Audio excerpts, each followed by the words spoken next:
Hello everyone, welcome to commerce spread the CS. इस video में हम डिस्कस करने वाले हैं बिजनेस इकोनॉमिक्स के एमसीक्यूज़ को। ये प्रीवियस जो बिजनेस इकोनॉमिक्स के एमसीक्यूज़ हम डिस्कस कर रहे हैं उसी को कंटिन्यू कर रहे हैं। पार्ट 4 तक डिस्कशन हो चुका है, उसमें 180 क्वेश्चन तक हो चुका है। अगर आपने नहीं देखा होगा तो आप उसको भी चेक कर सकते हैं।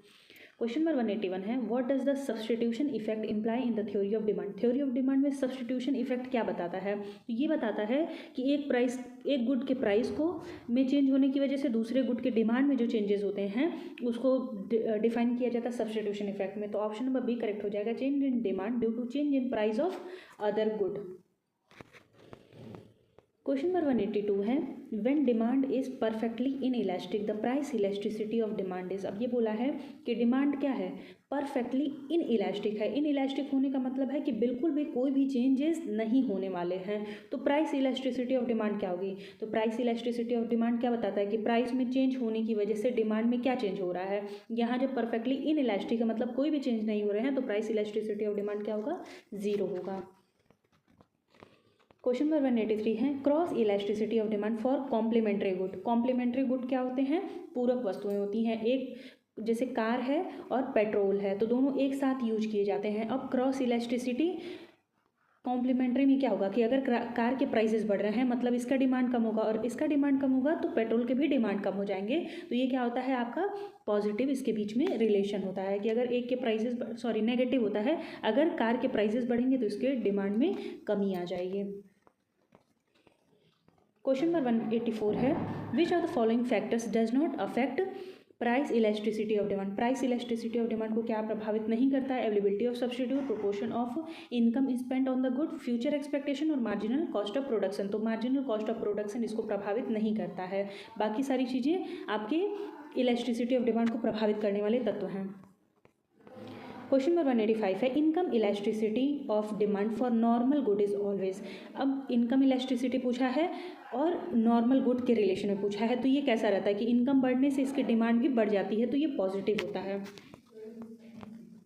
वहीं इन्फीरियर पूछ लेता, गिफिन गुड पूछ लेता तो उसमें नेगेटिव रहता है क्योंकि जैसे कुछ कैटेगरी की जो वस्तुएं होती हैं, क्वालिटी की वस्तुएं होती हैं, अगर वो उसकी क्वालिटी अच्छी नहीं है तो इनकम बढ़ने की वजह से हम लोग क्या करते हैं, अच्छी क्वालिटी के प्रोडक्ट खरीदने लगते हैं। लेकिन अगर नॉर्मल गुड है तो इनकम बढ़ता है तो नॉर्मली क्या करते हैं कि हम लोग अपने डिमांड को बढ़ा देते हैं।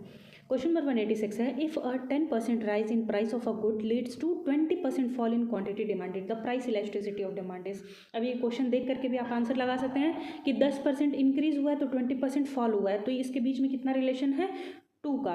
यानी कि अगर 1 रुपया प्राइस में बढ़ेगा तो 2 यूनिट उसके कम हो जाएंगे। आप चाहेंगे तो इसको वैल्यू पुट करके भी कर सकते हैं कि पहले प्राइस 100 रुपया थी, अभी कितनी हो गई है? 110 हो गई है। पहले क्वांटिटी 100 थी, अभी कितनी हो गई है? 80 है। और प्राइस इलास्टिसिटी और डिमांड के फॉर्मूले पे पुट करके आप कैलकुलेट करेंगे तो आंसर आपका आ जाएगा 2। क्वेश्चन नंबर 187 है, the concept of elasticity of demand was first introduced by. तो ये दिए थे Alfred Marshall elasticity of demand को लेकर के।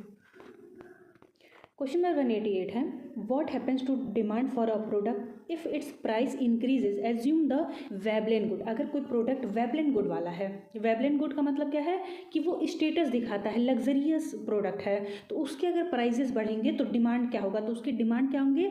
डिक्रीज होगा, कांस्टेंट होगा, इंक्रीज होगा, या फिर हम लोग डिटरमाइन नहीं करते हैं। तो जब स्टेटस वाले प्रोडक्ट होते हैं तो जैसे जैसे उसके प्राइजेस बढ़ते हैं उसके हिसाब से डिमांड भी उसकी बढ़ती रहती है। क्वेश्चन नंबर 189 है, if price and total revenue move in the same direction the demand for the good. Price बढ़ रही है तो रेवेन्यू बढ़ रही है, प्राइस कम हो रही है तो रेवेन्यू भी कम हो रही है, तो उस समय पे डिमांड क्या रहेगी? इलास्टिक है, इन इलास्टिक है, यूनिट है, या फिर परफेक्टली इलास्टिक है? तो ये क्या होती है? इन इलास्टिक है। अगर प्राइसेस आप बढ़ा देंगे तो टोटल रेवेन्यू बढ़ेगा क्योंकि वो इन इलास्टिक है, प्राइस से इनसेंसिटिव है। क्वेश्चन नंबर 190 है, if the demand for a product is perfectly elastic the demand curve is. और अगर डिमांड परफेक्टली इलास्टिक है तो डिमांड कर्व कैसा होगा? हॉरिजॉन्टल होगा, वर्टिकल होगा, डाउनवर्ड स्लोपिंग होगा या अपवर्ड स्लोपिंग होगा? तो परफेक्टली इलास्टिक का मतलब होता है कि वो हॉरिजॉन्टल होगा, हॉरिजॉन्टल टू एक्स एक्सिस। और वहीं पर अगर बोलता है कि अगर परफेक्टली इन इलास्टिक है तो डिमांड कर्व कैसा होगा? वर्टिकल होगा। इसको हम लोग क्षैतिज बोलते हैं, इसको लंबवत बोलते हैं। और अगर क्वेश्चन में आपसे पूछ देता है कि कौन से डिमांड डिमांड में डिमांड कर्व आपका रेक्टेंगुलर हाइपरबोला होता है, तो वो होता है आपका यूनिटरी में, यानी कि जब इलास्टिसिटी इज इक्वल टू 1 के बराबर होती है तो वो आपका जो डिमांड कर्व होता है वो रेक्टेंगुलर हाइपरबोला होता है। क्वेश्चन नंबर 191 है, which type of elasticity measures the responsiveness of demand for a good to change in the price of another good. अब क्या बोला है, एक गुड के प्राइस को देख रहे हैं, डिमांड देख रहे हैं दूसरे गुड को, तो ये किस तरीके का इलास्टिसिटी है, तो ये आपका होता है क्रॉस इलास्टिसिटी। यहाँ पे 2-3 वस्तुओं को देखा जाता है, एक होता है आपका सब्स्टिट्यूट गुड, दूसरा होता है कॉम्प्लीमेंट्री और तीसरा होता है इंडिपेंडेंट, मतलब एक दूसरे से कोई संबंध नहीं है, तो इसकी इलास्टिसिटी हमेशा ज़ीरो होती है। कि एक प्राइस, जैसे जूता है, जूता के प्राइस बढ़ने से ब्रेड की डिमांड में क्या हुआ है, क्या फ़र्क पड़ा है, तो ये इनके बीच में कोई रिलेशन नहीं है। तो इंडिपेंडेंट के लिए क्या होता है, इलास्टिसिटी हमेशा ज़ीरो होती है। और सब्स्टिट्यूट और कॉम्प्लीमेंट्री के साथ क्या होता है कि जैसे सब्स्टिट्यूट है, प्राइजेज एक प्रोडक्ट के बढ़े तो दूसरे प्रोडक्ट की डिमांड बढ़ जाती है, तो उसके बीच में पॉजिटिव रिलेशन होता है। वहीं कॉम्प्लीमेंट्री के साथ क्या होता है कि प्राइस बढ़ा तो दूसरे प्रोडक्ट की डिमांड में आपकी कमी आने लगती है, तो उसको हम लोग बोलते हैं नेगेटिव। तो क्रॉस इलास्टिसिटी में आप 3 तरीके का गुड के साथ रिलेशन देखते हैं। क्वेश्चन नंबर 192 है, what is the elasticity of demand at the mid point of a linear demand curve. एक लीनियर डिमांड कर्व है, उसके मिड पॉइंट पर इलास्टिसिटी क्या होगी, तो वो यूनिटरी होती है। और मिड पॉइंट का फॉर्मूला होता है आपका, एक तरफ हम लोग हाफ ऑफ द कर्व देखते हैं, दूसरी तरफ दूसरे कर्व को देखते हैं, यानी कि lower curve divided by upper curve. Question number 193 है, when a 5% decrease in price leads to 15% increase in quantity demanded. 5% price कम हुआ है, डिमांड कितने से बढ़ी है, 15 यूनिट से बढ़ी है। अब बोल रहा है कि डिमांड किस प्रकार की है, इन इलास्टिक है, यूनिटरी है या परफेक्टली इलास्टिक है, तो ये एक तरीके की इलास्टिक डिमांड है। क्वेश्चन नंबर 194 है, the demand for a salt is an example of. Salt का जो डिमांड होता है वो किस तरीके का होता है, तो ये आपका परफेक्टली इलास्टिक है, इन इलास्टिक है, यूनिटरी इलास्टिक है और हाईली इलास्टिक है। तो ये क्या होता है, perfectly in elastic.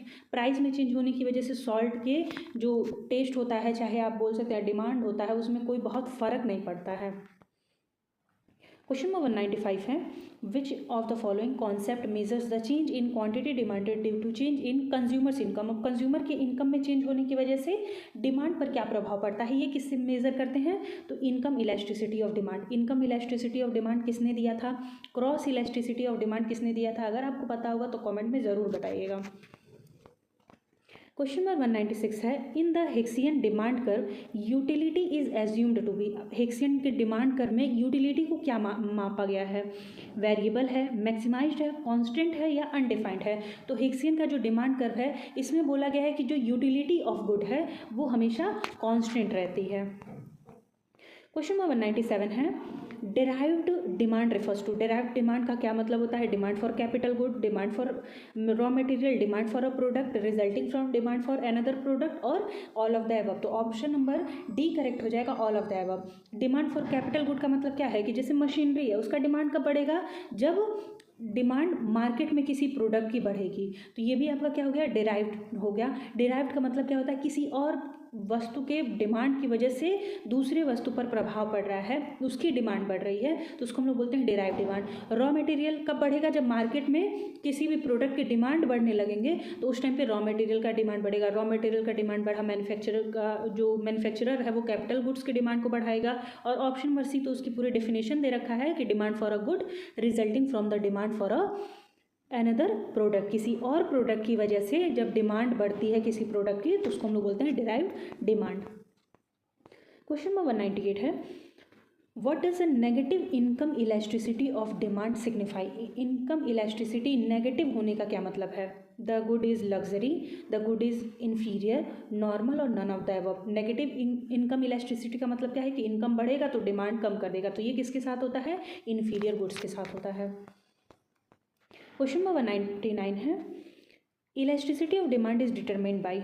Elasticity of demand किसके हेल्प से हम लोग डिटरमाइन करते हैं, किसके हिसाब से हम लोग मापते हैं, सब्स्टिट्यूट कितना अवेलेबल है, nature of the commodity, time period of the adjustment और ऑल ऑफ द अबव। तो ये इलास्टिसिटी ऑफ डिमांड हम लोग किससे मेजर करते हैं, तो सबके हिसाब से कि सब्स्टिट्यूट कैसा है, कमोडिटी का नेचर कैसा है और टाइम पीरियड फॉर एडजस्टमेंट।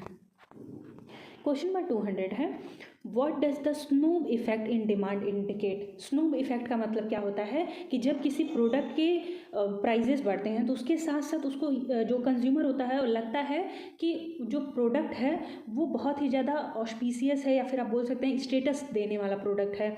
एक आपका आता है वेबलेन इफेक्ट और दूसरा होता है स्नूब इफेक्ट। दोनों एक ही तरीके से हैं कि दोनों दिखाते हैं कि अगर कोई प्रोडक्ट स्टेटस रिप्रेजेंट करने वाला है, चाहे लग्जीरियस आइटम है, तो वो क्या करता है, प्रोडक्ट को खरीदते हैं। वेबलेन में क्या होता है कि सिर्फ एक ही चीज़ को ध्यान में दिया जाता है कि अगर प्राइसेस बढ़ रहे हैं, लग्जीरियस प्रोडक्ट है तो हम उसको लेंगे। स्नूब इफेक्ट में दो चीज़ें वो देखता है, एक तो देखता है कि वो स्टेटस को रिप्रेजेंट कर रहा है, दूसरा ये देखता है कि अगर सब लोग उसको खरीद रहे हैं तो वो नहीं खरीदने जाता है। जैसे बैंडवेगन इफेक्ट में क्या होता है कि सब लोग अगर प्रोडक्ट को खरीद रहे हैं तो उसके पीछे पीछे दूसरे कंज्यूमर्स भी जाते हैं बैंडवेगन इफेक्ट में।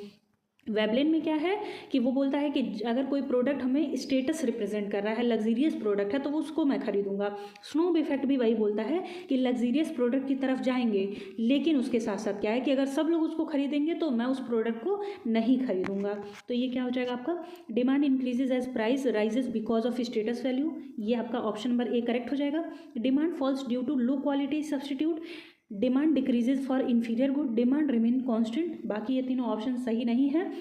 ऑप्शन नंबर ए करेक्ट हो जाएगा कि डिमांड बढ़ती है जैसे जैसे प्राइजेस बढ़ते हैं, क्योंकि ये स्टेटस वैल्यू गुड होता है। इसके साथ साथ अगर आपके ऑप्शन में दे देता है जो स्नूब इफेक्ट है वो और क्या क्या इंडिकेट करता है, तो ये बोलता है कि अगर सब लोग उस किसी प्रोडक्ट को खरीद रहे हैं तो ये खरीदने उसको नहीं जाता है, भले वो स्टेटस वैल्यू वाले प्रोडक्ट हैं। देखिए ऑप्शन तो इसमें एक्सप्लेनेशन दिया है, the inverse relationship between demand for a product by high income consumers and low income consumer, it is derived for the desire for exclusivity और रेयरिटी।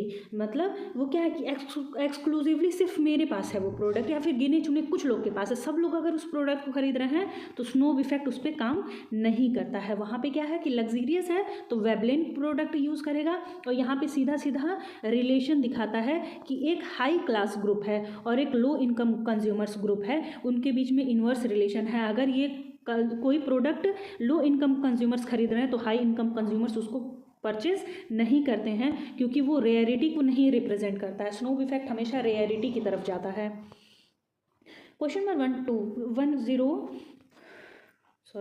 201 है, which of the following is true for unitary elasticity. Unitary elasticity का मतलब क्या है, तो ये है total expenditure increases when price fall, total expenditure decreases when price rises, total expenditure remains constant regardless of price changes, total expenditure increases regardless of price changes. तो ये क्या बोलता है कि आपका जो टोटल एक्सपेंडिचर रहेगा वो हमेशा कांस्टेंट रहेगा, चाहे आपके प्राइसेस में कोई भी चेंज हो रहा है। क्वेश्चन नंबर 202 है, compensate demand curve differ from the ordinary demand curve because it is assumes constant demand price of a related good, assume constant income and compensate for changes in utility, assumes changing in income, assumes constant consumption। तो ये बताता है जो आपका compensate demand होता है वो बोलता है कि कांस्टेंट इनकम है, बट उसके साथ साथ वो कंपनसेट कर देगा जैसे जैसे यूटिलिटी में चेंजेस आएंगे। क्वेश्चन नंबर 203 है, cross price elasticity of demand between tea and coffee is likely to be. अब cross price elasticity of demand पूछा है किसके बीच में, tea and coffee. Tea and coffee कैसे होते हैं, सब्सटीट्यूट होते हैं, तो सब्सटीट्यूट के बीच में पूछा है कि क्रॉस इलास्टिसिटी क्या होगी, पॉजिटिव होगी, नेगेटिव होगी, जीरो होगी या कैन नॉट बी डिटरमाइंड। तो ये क्या होती है, पॉजिटिव होती है। 204 है, arc elasticity of demand is used to measure elasticity between. Arc elasticity किसके बीच में इलास्टिसिटी को मेजर करती है, तो एक ही डिमांड करके दो पॉइंट्स के बीच में जब डिमांड इलास्टिसिटी निकालना होता है तो उस टाइम पर 2 points on the same different curve. Question number 205 है, the kinked demand curve model is typically used in the explain pricing in. Kinked demand curve किस में यूज किया जाता है, तो ये किया जाता है ओलिगोपोली में। और किंग्ड डिमांड कर्व किसने दिया था ये आप बताइएगा कमेंट में। 3 क्वेश्चन हो चुके हैं, अगर आप वीडियो को देख रहे होंगे और आपको उसके आंसर्स पता हैं तो आप जरूर कमेंट करिएगा। क्वेश्चन नंबर 206 है, when there is a movement along the same demand curve it represent. अब क्या बोला है कि एक डिमांड कर्व है, इसी के बीच में मूवमेंट हो रहा है, तो उसे हम लोग क्या बोलते हैं, change in demand, change in quantity demanded, shift in demand और क्रॉस इलास्टिसिटी ऑफ डिमांड। तो ये बोलते हैं change in quantity demanded. Question number 207 है, in case of Engel's curve for an inferior good the curve is typically. अब ये क्या बोल रहा है, इंफीरियर गुड का केस है, उसमें एंजल्स कर्व कैसे होंगे। तो स्टार्टिंग में क्या होता है कि वो अपवर्ड स्लोप करता है, लेकिन जैसे जैसे इनकम बढ़ते रहता है वो क्या करते हैं, उसके डिमांड को धीरे धीरे घटाना स्टार्ट कर देते हैं। तो डिमांड कर्व आपकी कैसी होती है, इनिशियली अपवर्ड होती है, फिर धीरे धीरे डाउनवर्ड स्लोपिंग हो जाती है। क्वेश्चन नंबर 208 है, in case of Giffen good the substitution effect is. Giffen good है, उसमें सब्सटीट्यूशन इफेक्ट क्या रहेगा, weaker than income effect, equal to income effect, stronger होता है, या फिर अपोजिट होता है, opposite to the law of diminishing return. तो जो इन्फीरियर गुड होता है उसमें सब्सटीट्यूशन इफेक्ट ज़्यादा होता है इनकम इफेक्ट से। नॉर्मल गुड के साथ भी यही होता है, सब्सटीट्यूशन इफेक्ट ज़्यादा होता है इनकम इफेक्ट से। लेकिन गिफेन गुड में क्या होता है कि जो सब्सटीट्यूशन इफेक्ट होता है वो कम होता है और इनकम इफेक्ट ज़्यादा होता है। तो ऑप्शन नंबर क्या हो जाएगा, वीकर देन इनकम इफेक्ट। ये आपका कोई क्वेश्चन नहीं है, बस इसमें 2 पॉइंट्स इंक्लूड किए गए हैं। थ्योरी ऑफ मोनोपोलिस्ट कंपटीशन किसने दिया है, तो ये दिए हैं E.H. चैम्बरलिन। दूसरा है इकोनॉमिक्स ऑफ इम्परफेक्ट कंपटीशन किसने दिया है, तो मिसेस जॉन रॉबिन्सन। ये कुछ पॉइंट्स हैं जो आपको याद होने चाहिए। क्वेश्चन नंबर 209 है, which of the following is considered a feature of oligopoly market structure. Oligopoly क्या होता है, जिसमें फ्यू सेलर्स होते हैं विद इंटरडिपेंडेंट डिसीजन मेकिंग, यानी कि एक दूसरे पे ये इंटरडिपेंडेंसी होती है और कुछ ही सेलर्स होते हैं। क्वेश्चन नंबर 210 है, what is the primary goal of price skimming. Price skimming का आपका प्राइमरी गोल क्या होता है, maximize long term market share, recover initial investment quickly, eliminate competitors और क्रिएट ब्रांड अवेयरनेस। तो प्राइस स्कीमिंग कब की जाती है, जब कोई प्रोडक्ट इनोवेशन वाला हो और इनोवेटिव प्रोडक्ट है यानी कि उसमें इन्वेस्टमेंट ज़्यादा लगे होंगे। तो स्टार्टिंग में क्या किया जाता है, रिकवर इनिशियल इन्वेस्टमेंट क्विकली, जितने अधिक से अधिक हो सकता है, जितनी जल्दी होता है प्राइस स्कीमिंग के अंदर रिकवरी की जाती है इनिशियल इन्वेस्टमेंट को। क्वेश्चन नंबर 211 है, price skimming works best when. Price skimming कब काम करता है, जब मार्केट प्राइस सेंसिटिव रहेगा। प्राइस स्कीमिंग में क्या होता है, प्राइसेस हमेशा हायर सेट किए जाते हैं और प्राइस सेंसिटिव है तो वहाँ पे कस्टमर उस प्रोडक्ट को नहीं खरीदेंगे। Competitor can easily replicate the product, ये भी नहीं होगा अगर जैसे प्राइस स्कीमिंग कब किया जा रहा है कि एकदम न्यू प्रोडक्ट है और उसको अगर कॉम्पिटिटर आपके रेप्लिकेट कर ले रहे हैं यानी कि तुरंत उसको कॉपी पेस्ट कर दे रहे हैं, तो वहाँ पर भी प्राइस स्कीमिंग काम नहीं करेगा।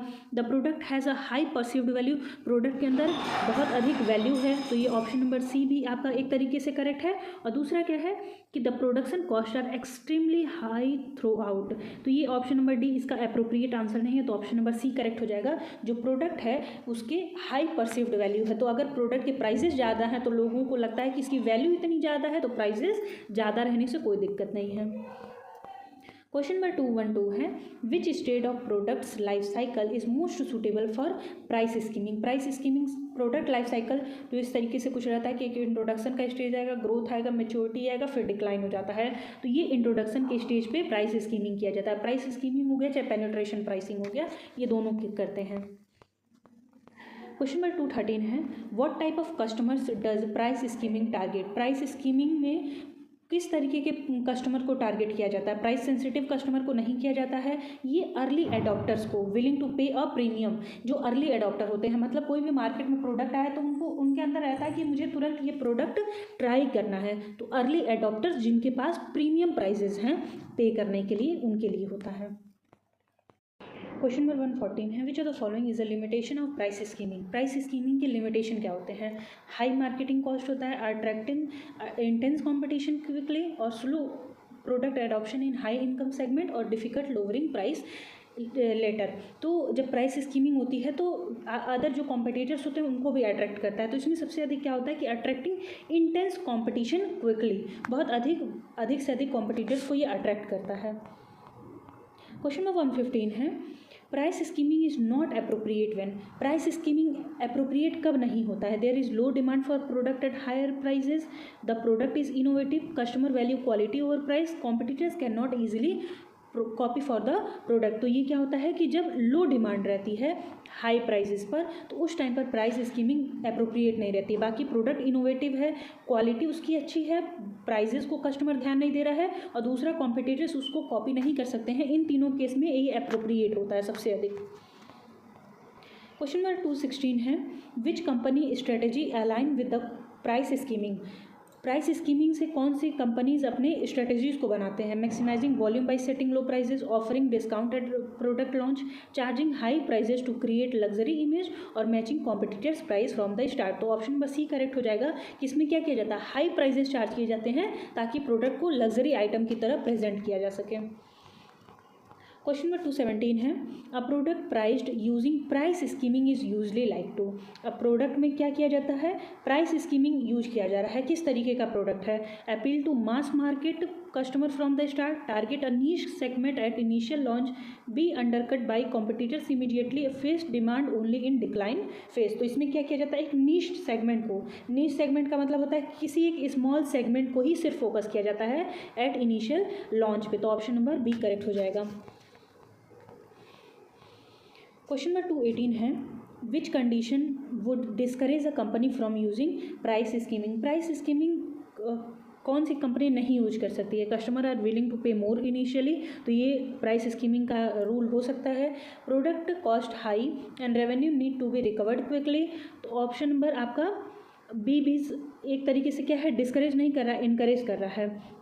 Product competition is fierce and rapid, a product has limited availability, तो ऑप्शन नंबर सी करेक्ट हो जाएगा कि अगर उसमें कॉम्पिटिशन बहुत तेज बढ़ रहा है तो वो डिस्करेज करता है प्राइस स्कीमिंग को, कि जैसे जैसे कॉम्पिटिशन बढ़ते जाएगा लोग और मार्केट में एंटर होते जाएंगे, और जब मार्केट में एंट्री कॉम्पिटिटर्स की बढ़ जाएगी तो वहाँ पे क्या होता है, प्राइजेस को कम करना पड़ता है। तो ऑप्शन नंबर सी करेक्ट हो जाएगा कि वो डिस्करेज करता है प्राइस स्कीमिंग को।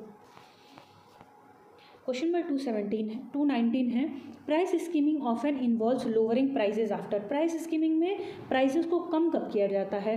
Competitors are eliminated from the market, cost increases, sales volume saturates and the target market, high demand continues indefinitely. तो ये क्या होता है कि प्राइस स्कीमिंग को, प्राइस को लोअर कब किया जाता है? जब सेल्स वॉल्यूम सैचुरेट होते रहते हैं, जब जो टारगेट मार्केट है उसमें कम होने लगता है सेल्स वॉल्यूम।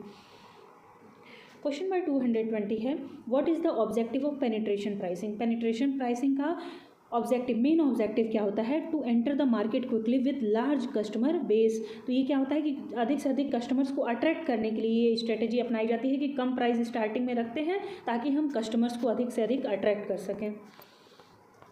क्वेश्चन नंबर 221 है, penetration pricing is commonly used in market that are. Penetration pricing किस तरीके के मार्केट में यूज़ किया जाती है? जहाँ पे बहुत से अधिक कॉम्पिटिटिव होता है और वहाँ पे प्राइस सेंसिटिव होते हैं। जो कस्टमर्स होते हैं वो प्राइस सेंसिटिव हैं, मतलब जितना कम प्राइस रहेगा उतना अधिक उनका डिमांड रहेगा, और वहाँ पे बहुत अधिक कॉम्पिटिशन है। क्वेश्चन नंबर 222 है, what is the risk associated with penetration pricing. Penetration pricing में सबसे अधिक रिस्क क्या है? Failing to capture early adopter, attracting too much initial demand, creating a perception of luxury brand, overwhelming competitors with higher prices. तो सबसे अधिक risk इसमें क्या इन्वॉल्व रहता है? ये फेल हो जाते हैं जो अर्ली प्रॉफिट को अर्न करना है। तो पेनिट्रेशन प्राइसिंग में स्टार्टिंग में क्या होता है, प्राइसेस कम होते हैं, तो जो अर्ली प्रॉफिट है उसको अर्न करने में, उसको कैप्चर करने में ये फेल हो जाता है। क्वेश्चन नंबर 223 है, what is key advantage of penetration pricing. Penetration pricing का की एडवांटेज क्या है? High short term profitability, rapid market share growth, lack of competition and creating high volume perception. तो इसमें क्या होता है, rapid market share growth. Question 224 है, when using penetration pricing profit usually increase due to. जब penetration pricing को use करते हैं तो प्रॉफिट किस तरीके से बढ़ता है? इकोनॉमीज ऑफ स्केल की वजह से बढ़ता है, प्राइजेस की वजह से बढ़ता है, हाई मार्जिन की वजह से बढ़ता है, या फिर higher prices for premium qualities की वजह से बढ़ता है। तो पेनिट्रेशन प्राइसिंग यूज किया जाता है, इसका मतलब क्या है कि प्राइजेस कम किए जा रहे हैं, और प्राइजेस कम करते हैं अगर कंपनी के पास इकोनॉमीज ऑफ स्केल होती है, यानी कि बड़े पैमाने की जब बचतें होती हैं तो वो क्या करता है, पेनिट्रेशन प्राइसिंग यूज करता है। क्वेश्चन नंबर 225 है, a major drawback of penetration pricing is. Penetration pricing का जो सबसे बड़ा मेजर ड्रॉबैक क्या है? इट एलिमिनेट्स कस्टमर ट्रस्ट, ये कस्टमर ट्रस्ट को एलिमिनेट कर देता है। The risk of failing to sustain low prices long term. अब ये क्या कर रहा है कि जो इन फ्यूचर में प्राइजेस को सस्टेन करने का काम करता है, कि मतलब जो प्रोडक्ट आप स्टार्टिंग में लॉन्च कर देते हैं कम प्राइजेस पे, तो बाद में चल करके आप उस प्राइसेस को बढ़ा नहीं सकते हैं। तो सबसे बड़ा मेजर ड्रॉबैक इसका यही रहता है। तो ऑप्शन नंबर बी करेक्ट हो जाएगा। क्वेश्चन नंबर 226 है peak load pricing adjust prices based on. Peak load pricing में प्राइस एडजस्टमेंट किस हिसाब से होते हैं? कस्टमर के प्रेफरेंसेस को देख करके, प्रोडक्शन कॉस्ट को देख करके, डिमांड की फ्लक्चुएशन को देख करके, या कॉम्पिटिटर के एक्शन को देख करके। तो पीक लोड प्राइसिंग यूज किया जाता है डिमांड की फ्लक्चुएशन को देख करके। जितना अधिक डिमांड फ्लक्चुएट होगा, जितना अधिक डिमांड तेज़ी से बदलेगा, पीक लोड प्राइसिंग उसी के हिसाब से एडजस्ट किए जाते हैं। क्वेश्चन नंबर 227 है the primary goal of peak load pricing is to. Peak load pricing का मेन गोल क्या होता है? Drive customer to off peak period, reduce overall product cost, eliminate competition during peak hour और improve product capacity. तो ये क्या क्या करता है कि drive customer to off peak period, जैसे इसको हम लोग सीजनल डिमांड भी बोलते हैं। तो पीक लोड प्राइसिंग में क्या होता है कि अगर दो सीजन है, जैसे विंटर है और समर सीजन है, तो विंटर सीजन में विंटर क्लॉथ्स बहुत अधिक डिमांड में रहते हैं। तो इसको क्या करते हैं कि ऑफ पीक पीरियड में कस्टमर को ड्राइव करने के लिए वो क्या करते हैं, पीक लोड प्राइसिंग का यूज किया जाता है कि अगर बहुत अधिक डिमांड हो रही है तो उस टाइम पे बहुत अधिक प्राइजेस को किया जा रहा है, ताकि ऑफ सीजन में क्या रहे कि कुछ कस्टमर्स ऐसे रहते हैं जो उस टाइम पर अफोर्ड नहीं कर पाते हैं, तो दूसरे सीजन में उसको अफोर्ड करते हैं, कंपनी उससे ऑफ सीजन में भी सर्वाइव कर जाती है। क्वेश्चन नंबर 228 है peak load pricing is commonly seen in. Peak load pricing सबसे अधिक किस में देखा जाता है? ग्रोसरी स्टोर में, एनर्जी सेक्टर में, फैशन इंडस्ट्री में, या एग्रीकल्चर मार्केट में। तो सबसे अधिक देखा जाता है एनर्जी सेक्टर में। क्वेश्चन नंबर 229 है what is benefit of peak load pricing of for business. तो बिजनेस के लिए क्या पीक लोड प्राइसिंग के बेनिफिट होते हैं? Reducing inefficiency during the high demand period. जब हाई डिमांड आता है तो उस टाइम पे इनएफिशिएंसी से वो काम ना करे, उसको रिड्यूस करने के लिए पीक लोड प्राइसिंग का यूज किया जाता है। क्वेश्चन नंबर 230 है customers are likely to shift demand during off peak periods if. Consumer अपने डिमांड को ऑफ पीक पीरियड पे शिफ्ट कर देते हैं। इसका ये क्यों करते हैं? तो prices increase drastically during peak time. Peak time पे प्राइसेस बहुत अधिक होते हैं, तो जो कंज्यूमर उसको अफोर्ड नहीं कर पाते हैं वो ऑफ सीजन में ही उसके डिमांड को शिफ्ट कर देते हैं। आई थिंक आपको सारे क्वेश्चन समझ में आ गए होंगे। अगर किसी क्वेश्चन में डाउट होगा तो कमेंट कर दीजिएगा। वीडियो पसंद आए तो वीडियो को लाइक कर दीजिएगा। चैनल पर नए हुए चैनल को सब्सक्राइब कर दीजिएगा। धन्यवाद।